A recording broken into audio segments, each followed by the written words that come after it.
Hey, what it do, y'all? It's your boy E2 Blue, and I got my little man with me. Just got his hair cut. You know what I'm saying? Yeah. So last night was, I guess you could say, day 2 of the draft. Second and third round, Dallas Cowboys chose tight end in the second round. Tight end Luke Schoonmaker, out of Michigan. So they double dipped with Michigan and got another Michigan guy, and Luke Schoonmaker. And then in the third round, they got Texas-born, Texas-bred, Texas University linebacker Demarvion Overshown. Now, talk about both of these guys. I know some people were mad about the tight end pick because they wanted another person. Now, I wasn't necessarily upset about the tight end pick, but I will say that for me, if I were drafting, I would have went with the offensive lineman, Osiris Torrance. Now, let's get into it, right? So today at 12 o'clock, which is in about 30 minutes, they will commence with rounds 4 through 7. Now, I don't know what Cowboys are going to do with the rest of this draft, but we do need offensive linemen. We do need a running back, but, I mean, if they don't pick a running back, you know what that means. That means Zeke is probably coming back. I could go with a late round wide receiver. Why not? And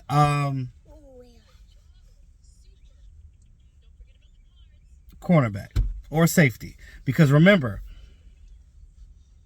we don't know if they're going to re-sign J-Ron Curse after this year.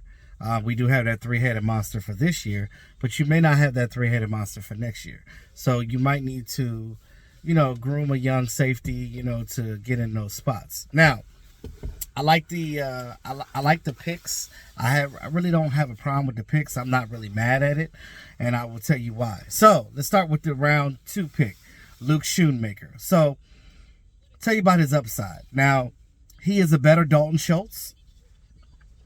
What he provides for you is a guy that can do both. He can block very well. You get him on that line, put him on that right side next to Terrence Steele. Help out in that run game. And also the passing game too, because he can kick out and you can pass on the ball. Possibly you could do that. Now, he's good. He's a good seam route. He's a great route runner. Great on those seams. He's not a guy that's going to go deep. You don't really necessarily need your tight ends to go deep like that. But he does have run after catch potential. I know in his career he doesn't have many more than 25-yard catches, but it's all good though, because what you really need him for is blocking. You still got Ferguson, you still got Hendershot, and you add him to the mix, and you utilize his skills. Once he gets that. Once he gets that chemistry with Dak Prescott, I think that he can do even more in the passing game as well. But again, remember, you still got Jake Ferg, you still got Hendershot. You put all these guys together. I mean, these guys will be good. Don't forget, you still have what's the other tight end's name we have? Still have him too. Keep forgetting his name, but yeah. So you still now technically have 4 tight ends, but all of these guys have a skill set that is predicated to the way the Cowboys want to run and throw the ball in this new West Coast offense that we're going into. So I'm not mad about the pick, but again, I would have picked Osiris Torrance. That's who I really wanted at that point, because Osiris Torrance was still there at the time. I think he got picked, 2 picks behind the Cowboys, right after they picked Schoonmaker. I would have picked the offensive lineman there, because that's what I wanted. I wanted an offensive lineman. You see that the Eagles went and got Jalen Carter. Jalen Carter's a really good defensive player. He is a very athletic guy, and he can get to the quarterback.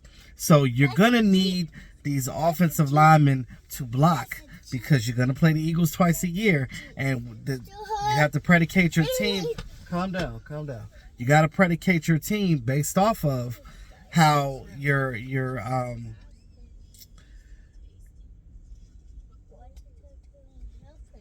how your division is playing, right? So we know that Washington, their biggest strength is their defensive front. They're very good on the defensive front. They can stop your run, which is the reason why we needed Mozzie Smith in that first round. Those of you that didn't agree with the pick, I don't understand why, because he is the guy for the future. I hear people talking about, well, is he going to beat out Jonathan Hankins? He doesn't necessarily need to beat out Jonathan Hankins right off the bat, because you have Jonathan Hankins for this year. If you groom him this year and throughout this year he becomes better than Jonathan Hankins, then yeah, I'm all with that. And he has hella upside. The only issue is his fluidity, right? Can he maintain that consistency? Talking about Mozzie Smith.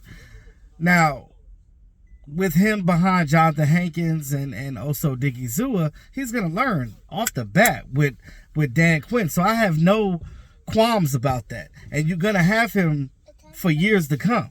So he's only going to get better from this point. He's already a super athletic big guy, which is rare. So you got that. So I'm happy with that first round pick. Now with the Schoonmaker pick, I would have gone with Osiris Torrance, but I'm not super mad at the pick because I know what he brings as a tight end. You still got a guy that can block very well, so that does help you in the run and pass game.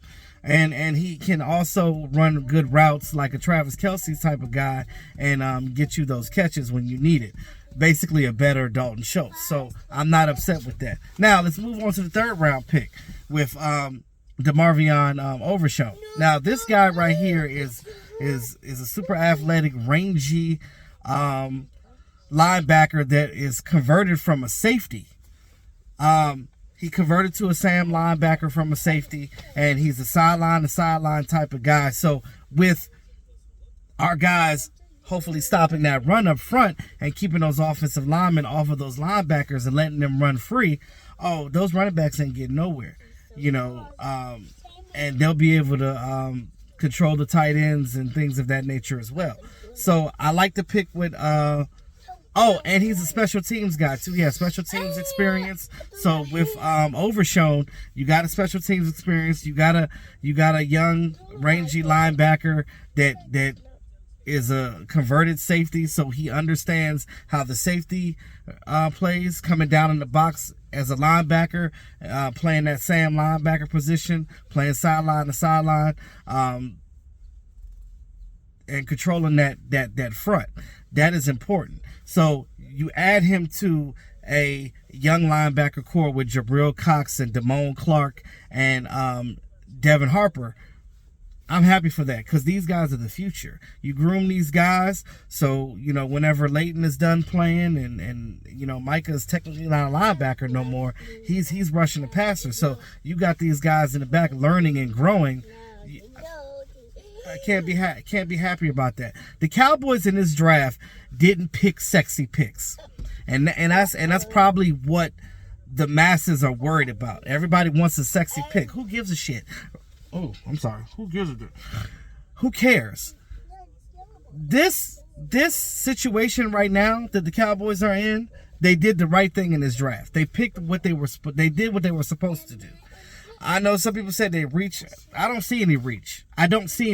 They got the guys they were supposed to get. They solidified some things in free agency, like by getting some veteran guys to hold down the fort. You're getting young guys in here to grow and learn. Whether they are studs right away or not, it doesn't matter. Because we have great veterans right there in the starting positions anyway. They're not.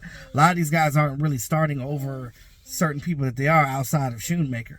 But even Mozzie's going to be in that mix with Hankins. So it's not like it's just going to be Hankins the whole time. He's going to be in that mix. You know what I'm saying? So he's going to learn and grow with Dan Quinn. I'm loving it. I'm loving the fact that we're boosting our defense. I love the fact that they're doing what they're supposed to do in this draft and picking the guys that they're supposed to, and not reaching for the sexier pick, because the sexier pick would have been like, oh, let's get a running back, let's get a wide receiver. You're just getting guys just because they're names. At the end of the day, they're doing what they're supposed to do, and I can't be happy about that. So with that being said, Rounds 1 through 3 is in the books. We got about 15 minutes left until the 4th through 7th round starts. So let's see what the Cowboys do in the rest of these rounds and finish out this draft. And once rounds 4 through 7 is done, we will come back and we will talk about the rest of the draft picks and just give it a grade as a whole. I'm excited what the Cowboys are doing this year. I'm glad that they're being smarter, and I'm cool with that. It's your boy E2 Blue, always keeping it real, man. Like, share, subscribe to the channel. Me and Little Man is out. Peace.